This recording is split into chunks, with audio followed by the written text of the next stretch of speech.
4 star of destiny. General Manoj Mukund নারাভালের লেখা এই বই নিয়ে গোটা দেশ তোলপাড়, কারণ এই বইয়ের কিছু অংশে লেখা আছে আমাদের দেশের প্রতিরক্ষা মন্ত্রকের ব্যর্থতার কথা। কি সেই লেখা? পূর্ব লাদাখের রেচিন লা সীমান্তে যখন চীনের আর্মির 4টি ট্যাঙ্ক ভারতের পোস্টের দিকে এগিয়ে আসছে, তখন সেনাপ্রধান ফোন করলেন আমাদের ডিফেন্স মিনিস্টারকে। জানতে চাইলেন অর্ডার কি, আমরা কি গুলি চালাবো? কিন্তু উত্তর এলো, যা উচিত মনে হয় তাই করো। এখানে রাজনাথ সিং ও প্রতিরক্ষা মন্ত্রকের ব্যর্থতার কথা উঠে আসে। দেখুন, আমাদের দেশের আর্মি পাকিস্তানের আর্মির মতো নয় যে যা ইচ্ছা সিদ্ধান্ত নিয়ে নেবে। গণতান্ত্রিক পরিকাঠামোতে এই সিদ্ধান্ত নেওয়া উচিত ছিল স্বরাষ্ট্র এবং প্রতিরক্ষা মন্ত্রকের, কিন্তু ওনারা কোনো সিদ্ধান্ত না নিয়ে গোটাটা সেনাপ্রধানের ওপর ছেড়ে দেয়। কিছুটা হয়তো এই ভেবে যে খারাপ কিছু হলে তখন হয়তো ওনাকে দায়ী করা যাবে।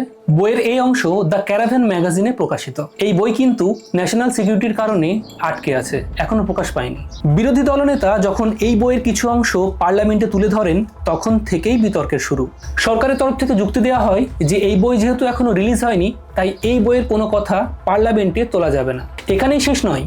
প্রাক্তন সেনাপ্রধান লিখছেন, অগ্নিপথ স্কিমে আর্মি আসলে চেয়েছিল 75% জওয়ানকে পার্মানেন্ট করতে, আর মাত্র 25%কে রিলিজ করা হবে। কিন্তু সরকার ঠিক উল্টোটা করে, মাত্র 25%কে রেখে বাকিদের 4 বছর পর রিলিজ করার কথা বলা হয়, যা আর্মি, নেভি এবং এয়ারফোর্সের কাছে একটা বড় সারপ্রাইজ ছিল।